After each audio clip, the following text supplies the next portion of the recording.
तो दोस्तों अब अच्छी बात यह है कि आप मुझे इंस्टाग्राम पे भी फॉलो कर सकते हैं। नमस्कार दोस्तों, आपका फिर से स्वागत है मेरे इस चैनल पे जिसका नाम है स्टडी लवर्स की पाठशाला। दोस्तों आज की वीडियो में मैं बात करूंगा एनरिक एप्सन के एक प्ले डॉल्स हाउस के बारे में। तो इस वीडियो में हम लोग ये बात करेंगे कि इस प्ले में ऐसा है क्या जो ये इतना हिट हो गया था, क्योंकि दोस्तों ये अपने टाइम का बहुत ही जाना माना प्ले है। और जहां तक बात है एनरिक एप्सन की, तो इनकी बराबरी तो शेक्सपियर के साथ की जाती है, क्योंकि ये जो भी लिखा करते थे वो पूरी दुनिया पढ़ती थी। दोस्तों ये जो प्ले है डॉल्स हाउस, ये 3 एक्ट का एक प्ले है जिसे लिखा गया था एनरिक एप्सन के द्वारा, जैसा कि मैंने पहले बताया। और ये नॉर्वे के एक राइटर थे। और इस प्ले की जो सेटिंग रखी गई है वो भी नॉर्वेजियन टाउन में ही रखी गई है। इस प्ले में उस टाइम पे, यानी कि एनरिक एप्सन के टाइम पे, नॉर्वे जैसी कंट्री में वुमेन्स की कंडीशन को बताया गया है। और बड़ी ही खूबसूरती से एनरिक एप्सन ने इस प्ले में दिखाने की कोशिश की है कि उस टाइम पे 1879 के टाइम पे नॉर्वे जैसी कंट्री में, हम लोग जानते हैं कि नॉर्वे कितनी हैप्पी कंट्री है, उस टाइम पे महिलाओं की इस पुरुष प्रधान समाज में क्या कंडीशन थी। अब दोस्तों जब हम प्ले पढ़ेंगे तो हमको सब कुछ समझ में आ जाएगा। तो दोस्तों अब ज़्यादा टाइम ना वेस्ट करते हुए शुरू करते हैं आज की हमारी वीडियो। Let's begin. देखिए हर बार की तरह सबसे पहले मैं बताऊंगा एनरिक एप्सन के बारे में, उसके बाद हम प्ले शुरू करेंगे। एनरिक एप्सन का जन्म हुआ था 20 मार्च 1828 को और 23 मई 1906 को इनकी डेथ हो गई थी। इप्सन एक बहुत ही पैसे वाली फैमिली में पैदा हुआ था। इप्सन की फैमिली नॉर्वे में रहती थी। उनके फादर जो थे व्यापारी थे और फादर बहुत ही पैसे वाले थे। शुरू में इप्सन के फादर का बिजनेस अच्छा खासा चल रहा था, लेकिन बाद में कुछ बिजनेस लॉस की वजह से इसके फादर की कंडीशन बिगड़ी और शराबी हो गए इसके फादर। इप्सन के फादर अपने बिजनेस लॉस का सारा स्ट्रेस अपनी पत्नी और अपने बच्चों पर निकालते थे। और बहुत हद तक ये माना जाता है कि इप्सन को ये जो फेमिनिज्म पे प्ले है, ये डॉल्स हाउस, लिखने की प्रेरणा इसको अपनी फैमिली से ही मिली है। 15 साल की उम्र से ही इन्होंने प्ले लिखना शुरू कर दिए थे। और जैसा कि हर किसी के साथ होता है, शुरू में इन्होंने बहुत सारी असफलताएं देखी, बहुत गरीबी देखी, लेकिन मेहनत करना नहीं छोड़ी। और आगे चल के इनके कामों को लोगों ने बहुत पसंद किया। जहाँ तक इनकी डेथ की बात की जाए तो 1906 में इनकी नॉर्वे में ही डेथ हो गई थी। इनको एक तरह से शेक्सपियर की तरह ही देखा जाता है। शेक्सपियर के प्लेज और इनके प्लेज की तुलना की जाती है। अब दोस्तों बात करते हैं डॉल्स हाउस प्ले की। ये प्ले फेमिनिज्म पे है, महिलाओं के अधिकारों के बारे में। इस कहानी में एक मिडिल क्लास हाउसवाइफ है नोरा नाम की। प्ले की शुरुआत होती है क्रिसमस की पिछली शाम से, यानी कि 24 दिसंबर की शाम से। नोरा जो है बहुत खुशी से अपने घर के अंदर आती है। नोरा के हाथ में कुछ पैकेजेस हैं और वो बहुत ही खुश है। वो अपने हस्बैंड टॉरवर्ड के लिए और अपने बच्चों के लिए कुछ लेकर के आई है। उसके पीछे पीछे एक आदमी और है जो घर के अंदर एंटर होता है और जिसके हाथ में क्रिसमस ट्री है। नोरा उसको कहती है कि वो ट्री को वहां पे रख दे और उसको कुछ टिप देती है और जाने को कहती है। यानी हमें ये पता चलता है कि इस घर में क्रिसमस की तैयारियां चल रही है। नोरा अपने बच्चों को सरप्राइज देना चाहती है, कुछ लाई है उनके लिए वो मार्केट से। इतने में टॉरवेड ऊपर से आता है अपने स्टडी रूम से। टॉरवेड नोरा का हस्बैंड है जिसका अभी अभी बैंक में प्रमोशन हुआ है। और दोस्तों ये टॉरवेड जो है, मैं आपको बता दूं ये कैसे टाइप का आदमी है। ये अपनी पत्नी से एकदम दिखावटी प्यार करता है। वो आगे आपको पता चलेगा प्ले में। क्या है कि टॉरवेड जब नोरा को देखता है कि ये बहुत कुछ लेके आई है मार्केट से, और जब नोरा कहती है कि देखो मैं तुम्हारे लिए क्या लेके आई हूँ, तो वो उसको स्कॉल्ड करना चालू कर देता है, उसको गालियां देना चालू कर देता है, एक तरह से फटकारना चालू कर देता है। बोले तुम्हें ये क्या है, तुम इतना खर्चा क्यों करती हो, तुम्हें पता है ना हमारी कंडीशन क्या है, फिर भी तुम इतना खर्चा करती हो। नोरा बोलती है कि कल क्रिसमस इवनिंग है टॉरवर्ड, थोड़ा तो खर्चा करना पड़ेगा। और वैसे भी तुम्हारा बैंक में प्रमोशन हो चुका है, तुम एक बड़ी पोस्ट पे हो, अब हमारी सारी प्रॉब्लम सॉल्व होने वाली है। टॉरवेल्ड बोलता है मेरे को अभी पैसे नहीं मिले हैं, मेरा पहले का ही चेक ड्यू है अपने बैंक में, अभी हम ऐसे खर्चा नहीं कर सकते नोरा। यहां तक कि वो इसको ऐसा तक बोल देता है कि ये जो खर्चा करने की आदत है ये तुम्हें तुम्हारे फादर से मिली है, तुम्हारे फादर के घर में बहुत खर्चा करते होंगे, मेरे घर में ये नहीं चलेगा। वो नोरा को बोलता है कि नोरा देखो अभी थोड़ा समझो, हमें अभी भी पैसे की कदर करनी पड़ेगी, ऐसे हम पैसा पानी की तरह नहीं बहा सकते, समझ में आ रहा है। तो यहां पे नोरा बोलती है ठीक है आज के बाद नहीं करूंगी, बस। तो ये बात यहीं पे खत्म हो जाती है। अब इस कहानी में और कैरेक्टर जुड़ते जाएंगे, तो ध्यान देना दोस्तों। अब इस कहानी में डॉक्टर रैंक की एंट्री होती है। डॉक्टर रैंक टॉरवेड के एक दोस्त हैं, एक फैमिली फ्रेंड की तरह मान लो। टॉरवेड ने नोरा को कहा है कि डॉक्टर रैंक जब भी घर में आए उनको आने देना, कभी कोई रोक टोक नहीं होनी चाहिए, मतलब एक तरह से फैमिली फ्रेंड है, बहुत पक्के मित्र हैं। तो डॉक्टर रैंक घर में एंटर होते हैं, टॉरवेड के साथ स्टडी रूम में चले जाते हैं। अब इस घर में एक और शख्स की एंट्री होती है। एक महिला है मिसेस लिंडे करके। जब वो घर के अंदर आती है तो शुरू में तो नोरा इसको देख के पहचानती नहीं है ये कौन है, फिर बाद में पहचानती है, अरे मिसेस लिंडे आप आइए। अब ये जो मिसेस लिंडे है ये नोरा की एक बहुत पुरानी दोस्त है जो 8 साल बाद इससे मिली है। तो सीधी सी बात है, अगर 8 साल बाद कोई दोस्त मिलेगा तो खुशी तो होती है। अब ये मिसेस लिंडे से इतने टाइम बाद मिली है तो सीधी सी बात है, पुरानी बातें तो निकलेंगी। तो ये पूछती है कि बताइए कैसी हैं आप, आपके हस्बैंड कैसे हैं। तो मिसेस लिंडे बोलती है हस्बैंड तो 3 साल पहले ही गुजर गए। तो नोरा बोलती है कि बड़ा दुख हुआ जान करके, अच्छा उन्होंने जाते जाते कुछ वेल्थ वगैरह कुछ पैसा वगैरह आपके लिए छोड़ा। तो मिसेस लिंडे बोलती है कुछ भी नहीं छोड़ा, सारी ज़िंदगी स्ट्रगल किया, अपनी माँ और अपने जो भाई हैं छोटे छोटे उनको पालने के लिए सारी ज़िंदगी स्ट्रगल किया। यहाँ मिसेस लिंडे अपनी मदर अपने भाइयों की बात कर रही है, ये उनको पालने के लिए बहुत मेहनत की इन्होंने। और अब जब उनकी माँ जब गुजर चुकी हैं, उनकी मदर की डेथ हो चुकी है और अब इनके भाई जो हैं अब बड़े हो गए हैं, खुद कमाने के लायक हो गए हैं, तो ये अब फ्री हो गई हैं। तो अब ये नोरा से बोलती है कि मैं सारी जिम्मेदारियों से अब फ्री हूँ, तो अब मैं खुद की ज़िंदगी जीना चाहती हूँ, मुझे एक जॉब की तलाश है। तो ये तो हो गई अब मिसेस लिंडे की बात। अब बात करते हैं नोरा की। तो वो नोरा से पूछती है कि तुम बताओ तुम्हारी ज़िंदगी में क्या चल रहा है। तो अब इनके बीच में बहुत पुरानी पुरानी बातें निकलेंगी। जैसे मिसेस लिंडे नोरा को बोलती है कि तुम अपने स्कूल के टाइम पे कितनी खर्चीली थी, और नोरा बोलती है कि मेरा पति टॉर्बट तो अभी भी बोलता है कि मैं कितनी खर्चीली हूँ। अब यहाँ बातों बातों में नोरा अपने हस्बैंड के प्रमोशन के बारे में मिसेस लिंडे को बताती है।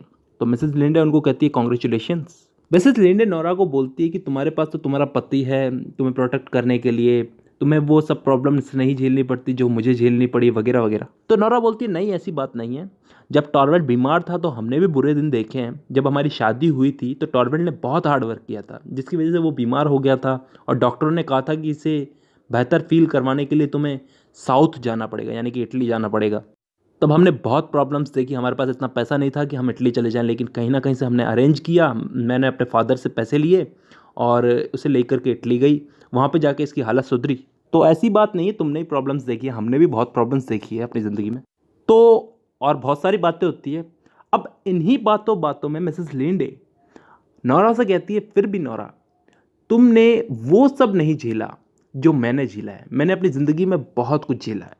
अब पता नहीं कैसे एक्साइटमेंट में नोरा मिसेस लिंडे को बोल जाती है कि ऐसी बात नहीं है, मैंने भी अपनी लाइफ में बहुत बुरे बुरे दिन देखे हैं। जब मेरा हस्बैंड बीमार था तब मैंने पैसों का अरेंजमेंट किया था, मैंने तुमसे झूठ बोला था कि मैंने फादर से मैंने लिए थे, मैंने कहीं से बोरो किए थे, मैंने कहीं से उधार लिए थे वो पैसे, और उनकी इंस्टॉलमेंट मैं अब कंप्लीट करने वाली हूँ। मेरे इंस्टॉलमेंट मैंने पता नहीं कहाँ कहाँ जॉब करके अपने हस्बैंड की लाइफ बचाई है।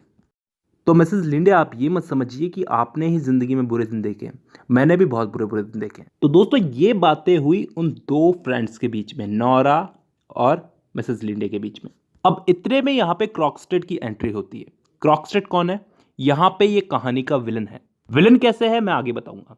ये क्या है, टॉर्वेट के साथ में बैंक में काम करता है। ये घर में एंटर होता है तो नोरा बोलती है कि स्टडी रूम में बैठा है टॉर्वेट, चले जाओ। मिसेस लिंडे उसको देख करके हाँफती है और घूम जाती है।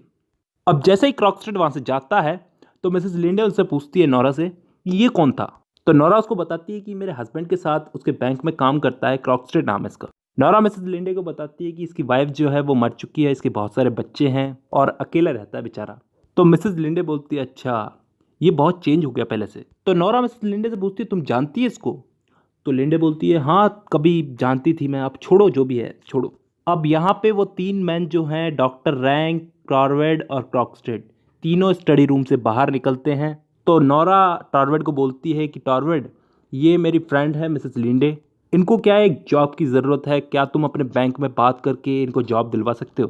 तो टॉर्वेड नोरा को बोलता है मैं कोशिश करूँगा, अगर कुछ होगा इनके लायक तो मैं बताऊँगा। अब सबके सब अपने घर पे चले जाते हैं, रवाना हो जाते हैं अपने घर के लिए।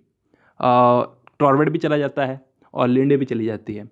नोरा बस वहाँ पे अकेली रह जाती है। अब एक मेड है जो उसके बच्चों को लेकर के आती है, तो नोरा अपने बच्चों के साथ खेलने लग जाती है। इतने में वहाँ पे एक शख्स आ जाता है, और वो शख्स कौन था? कहानी का विलन यानी क्रॉकस्टेड। नोरा उसको देख करके डर जाती है, तो वो उनको कहता है डरने की कोई ज़रूरत नहीं है, मुझे बस 2 मिनट बात करनी है। तो नोरा कहती है कि टॉर्वेड घर पे नहीं है, तुम टॉर्वेड से बात करना। वो बोलता है मुझे टॉर्वेड से बात नहीं करनी, मुझे तुमसे ही बात करनी है। तो नोरा यहाँ पे मेड को कहती है कि तुम बच्चों को लेके जाओ। तो वो बोलती है आओ क्या बात करनी है आओ। क्रॉकस्टेड यहाँ पे नोरा को बोलता है कि तुम्हें पता है तुम्हारा हस्बैंड मेरा बचपन का दोस्त है। तो नोरा बोलती है तो क्या? और हम लोग एक ही बैंक में काम करते हैं, तो पहले इसका स्वभाव बहुत अच्छा था मेरे साथ में, लेकिन आजकल पता नहीं क्यों ये मुझसे बात नहीं करता, मुझे अपना दोस्त ही नहीं समझता। तो नोरा बोलती है मैं क्या कर सकती हूँ इसमें। तो क्रॉकस्टेड यहाँ पे बोलता है कि तुम्हारा हस्बैंड मुझसे इतना पता नहीं क्या प्रॉब्लम है उसको मुझसे, वो मेरी नौकरी खाने पे आ गया है, वो मेरी नौकरी मुझसे छीन लेगा, तुम उसको थोड़ा समझाओ। तो यहाँ पे नोरा बोलती है तुम्हारा मैटर है, तुम अपने आप जानो, मुझे क्यों बीच में घसीट रहे हो, मामले में मैं क्या कर सकती हूँ। तो वो बोलता है कि समझाओ अपने हस्बैंड को। नोरा बोलती है मुझे कुछ नहीं मालूम, ये बैंक का मसला है, ये बैंक की बात है, मैं नहीं जानती, मेरे को कोई मतलब नहीं है, तुम कुछ भी करो। क्रॉकस्टेड बोलता है तुम अपने हस्बैंड को मेरी नौकरी ना छीनने के लिए नहीं बोलोगी। तो वो बोलती है नहीं बोलूंगी। तो क्रॉकस्टेड नोरा को यहाँ पे ब्लैकमेल करते हुए बोलता है कि मुझे तुम्हारा सीक्रेट पता है। तो नोरा बोलती है कौन सा सीक्रेट। तो वो बोलता है कि वही सीक्रेट जो तुमने पूरी दुनिया से छुपा रखा है। तुमने अपने फादर का नाम यूज करके अपने पति के इलाज के लिए जो पैसे बोरो किए थे ना बैंक से, वो सीक्रेट मुझे मालूम है और मेरे पास इस बात का एविडेंस भी है। तुमने जो सिग्नेचर किए थे ना अपने फादर के झूठे, वो एविडेंस मेरे पास अभी भी पड़ा है। तुम्हारे फादर की डेथ एक दिन पहले हो गई थी और तुमने झूठे सिग्नेचर किए थे, वो बात का एविडेंस मुझे पता है। तो नोरा यहाँ पे बहुत टेंशन में आ जाती है, बोलती है तुम ऐसा क्यों कर रहे हो। तो वो बोलता है मुझे कुछ नहीं चाहिए, बस मेरी जॉब बच जाए। तुम अपने हस्बैंड से बात करो और कहो कि मेरी जॉब ना छीने, और अगर तुमने ऐसा नहीं किया तो याद रखना मैं ये लेटर जो है लिख करके तुम्हारे हस्बैंड को दे दूंगा और बाद में जो होगा उसकी तुम खुद ही जिम्मेदार होगी। मैं जानता हूं तुम अपने हस्बैंड को कभी नाराज नहीं करना चाहती किसी भी मामले में, तुम मेरा छोटा सा काम कर दो, फिर तुम भी खुश मैं भी खुश। तो अब दोस्तों यहाँ पे नोरा को क्रॉकस्टेड एक धमकी दे करके, कुछ भी समझ लो इसको, धमकी दे करके चला गया। तो नोरा बेचारी यहाँ पे टेंशन में आ गई। वो कोई भी ऐसा काम नहीं करना चाहती जिससे उसका पति नाराज हो जाए। उसने ये बोरो करने वाली बात अपने हस्बैंड को नहीं बताई है। उसकी वजह यह है कि वो ये नहीं चाहती कि उसके हस्बैंड को ये फील हो कि नोरा ने उसकी हेल्थ के लिए कितना स्ट्रगल किया है। दोस्तों ये तो कहने की बात है, असल में वो ये नहीं चाहती कि टॉर्वेट जो है उसकी मर्दानगी पे कोई ठेस पहुंचे, कि मेरी वाइफ नोरा ने कहीं से मेरी हेल्थ के लिए पैसे बोरो किए और उन पैसों की इंस्टॉलमेंट चुका भी दी, कहीं कहीं काम करके, और मुझे पता तक नहीं चलने दिया। तो वो ये नहीं चाहती कि ये बात उसको पता चले। वो वैसे ही उस पर इतना गुस्सा करता है छोटी छोटी सी बातों पे, अगर उसको ये इतनी बड़ी बात पता चल जाएगी तो उसके लिए तो एकदम सुसाइड जैसी बात हो जाएगी ये तो एकदम। अब बार बार क्रॉकस्टेड ने नोरा को ब्लैकमेल करना चालू कर दिया। अब नोरा आ गई टेंशन में कि अब क्या होगा। तो मिसेस लिंडे जो है उनको उसने ये प्रॉब्लम बताई। तो दोस्तों मिसेस लिंडे ने तो पहले ही नोरा को बोल दिया था कि आज नहीं तो कल टॉर्वेट को अगर मान लो पता चल गया इस बारे में कि तुमने पैसे भी बोरो किए, उसकी इंस्टॉलमेंट भी चुका दी उसकी हेल्थ के लिए, अपने फादर से नहीं लिए थे बल्कि तुमने बोरो किए थे, तो फिर क्या होगा। तो नोरा ने बोला था कि मैं एडजस्ट कर लूँगी और पता भी नहीं चलने दूंगी किसी को, तुमको और मुझे ही पता है और किसको पता है, आप देख लो क्रॉकस्टेड को भी पता है ये बात। अब नोरा बेचारी करे क्या, उसको तो वही करना पड़ेगा जो क्रॉकस्टेड ने उसको बोला है। वो बार बार टॉर्वेट के पास जाकर के ऐसे बोलती कि क्रॉकस्टेड की नौकरी मत छीनो मत छीनो, लेकिन टॉर्वेट मानता ही नहीं। टॉर्वेट कहता है ये बहुत ही बुरे स्वभाव का आदमी है क्रॉकस्टेड, इसकी नौकरी जाना तय है और मैं इस मामले में कोई बातचीत नहीं चाहता। अब अगले दिन क्रिसमस इवनिंग थी। अब क्रॉकस्टेड वापस आया नोरा के पास और बोला अब बस बहुत हो गया, अब मैंने तुम्हारे हस्बैंड को जो है लेटर लिख दिया है, उसमें मैंने तुम्हारे हस्बैंड को तुम्हारी जो पैसे बोरो करने वाली बात है सब बता दी है, तो अब खुश रहो तुम और खुश रहूं मैं। क्रॉकस्टेड वहां से चला गया। तो मिसेस लिंडे नोरा के पास आई और उसने पूछा कि क्या हुआ, ये क्रॉकस्टेड क्यों आया था यहाँ पे। तो नोरा ने उसे बताया कि उसने उसके हस्बैंड को लेटर लिख दिया है कि मैंने उसके लिए पैसे कहाँ से बोरो किए थे और क्या क्या मैंने घपलेबाजी की और वगैरह वगैरह। तो मिसेस लिंडे बोलती है मैं उससे जाकर के बात करती हूँ। तो वो बोलती है कोई फ़ायदा नहीं है, उसने तो लेटर लिख दिया है, अब शाम तक तो टॉर्वेट के हाथ में वो लेटर होगा और वो पढ़ चुका होगा वो लेटर। तो मिसेस लिंडे क्रॉकस्टेड को समझाने चली जाती है। यहाँ पे घर के एक तरफ क्रिसमस की पार्टी चल रही है, वहाँ पे मिसेस लिंडे क्रॉकस्टेड को समझा रही है। यहाँ पे नोरा परेशान है कि कहीं वो लेटर टॉर्वेट के हाथ में ना लग जाए। वहाँ पे मिसेस लिंडे जो है क्रॉकस्टेड को समझाती है कि क्रॉकस्टेड तुम ऐसा मत करो। वो कहती है कि देखो हम दोनों शादी कर लेंगे, फिर तुम कमाओ बैंक में नौकरी करके या फिर मैं कमाऊँ, एक ही बात है। मतलब मिसेस लिंडे जो है वो कैसे ना कैसे करके क्रॉकस्टेड को मैनिपुलेट कर लेती है, अपनी बातों के जाल में फंसा लेती है, मतलब मना लेती है, बातों के जाल में तो क्या फंसा लेती है। तो अब क्रॉकस्टेड मान जाता है। वो कहता है कि ठीक है, लेकिन मैं तो लेटर लिख चुका हूँ, अब क्या होगा उसका। वो उसको कहती है, लिंडे कहती है, तुम एक और लेटर लिखो और उसमें तुम माफ़ी मांगो कि मैंने जो कुछ किया वो गलत था, तुम्हें ब्लैकमेल करने का काम वगैरह वगैरह। तो क्रॉक्सटेड उस बात के लिए भी तैयार हो जाता है। अब यहाँ पे नोरा जो है वो ये चाहती है कि कैसे भी उसके हस्बैंड टॉरवर्ड के हाथ में वो लेटर ना लगे। यहाँ पे नोरा बहुत ट्राई करती है कि वो लेटर जो है वो उसके हस्बैंड के हाथ में ना लगे, लेकिन टॉरवर्ड ने वो लेटर पढ़ ही लिया और उसे पढ़ने के बाद में जो उसने नोरा को सुनाया कि तुम ऐसी हो, तुम वैसी हो, तुम मेरे बच्चों को बड़ा करने के लायक नहीं हो, तुम बेवकूफ हो वगैरह वगैरह। टॉरवर्ड वैसे भी छोटी छोटी बात में नोरा को डांटता था, लेकिन इस बार बहुत ज्यादा हो गया दोस्तों। इस बार उसने नोरा को डांटने की हद कर दी। उसने बहुत कुछ बोल दिया नोरा को। अरे भाई, जो कुछ भी किया है तेरे लिए ही किया है, किसी और के लिए थोड़ी किया है। अगर पैसे उधार लिए भी हैं तो टॉरवर्ड तुम्हारे लिए लिए हैं और किसी के लिए थोड़ी लिए हैं। नोरा चुपचाप उसकी सुनती रहती है, कुछ नहीं बोलती। इतने पीछे से एक मेड आती है, वो आकर के लेटर देती है, एक दूसरा लेटर जो क्रॉक्सटेड ने लिखा था नोरा को, जिसमें वो माफ़ी मांगता है नोरा से कि उसने उसको ब्लैकमेल किया, उसके लिए वो उसे माफ़ कर दे और उसने बहुत बड़ी गलती की वगैरह वगैरह। तो टॉरवर्ड उस चीज़ को पढ़ लेता है। तो जैसे ही वो उसको पढ़ता है वो ठंडा पड़ जाता है। जो भी उसका नोरा पे गुस्सा था वो सब ठंडा पड़ जाता है। वो नोरा के पास जाता है, वो कहता है कि चलो ठीक है, मैंने तुम्हें माफ़ किया। अरे तू कौन होता है माफ़ करने वाला भाई? अभी थोड़ी देर पहले तो तू उस पर चिल्ला रहा था, अब जब पता चला कि क्रॉक्सटेड उसको ब्लैकमेल कर रहा है तो फिर तूने उसे माफ़ कर दिया। बड़ा दोगला आदमी है भाई ये। तो वो नोरा को जाकर के समझाता है, तो नोरा बोलती है अब मैं यहाँ पे नहीं रहना चाहती। तो टॉरवर्ड बोलता है क्या कहा तुमने? वो बोलती है अब मैं यहाँ पे नहीं रहना चाहती, मैं यहाँ से जा रही हूँ, तुमने मेरी बहुत इंसल्ट की है। तो वो बोलता है तुम कहाँ जाओगी? तो वो बोलती है पता नहीं, लेकिन मैं यहाँ से जा रही हूँ, मैं अब यहाँ पे और नहीं रह सकती। वो बोलता है लेकिन हमारे 3 बच्चे हैं। तो वो बोलती है तुम ही रखो अपने बच्चे, मैं यहाँ से जा रही हूँ। तो वो बोलता है चलो ठीक है, अगर तुम मेरी बीवी बन के यहाँ पे नहीं रह सकती तो हम लोग भाई बहन की तरह रह सकते हैं। मतलब कितना लीचड़ आदमी है ये मेरे साथ रहे, मेरे घर का काम करती रहे, ये मेरे घर की डॉल बन के रहे बस।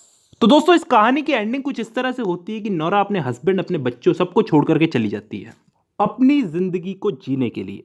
और टॉरवर्ड से उसके आखिरी शब्द भी ये थे कि मैं तुम्हारे घर की कोई डॉल नहीं हूं, कि तुम जब चाहे जब मुझ पे चिल्लाओ और जब चाहे जब कुछ भी करो।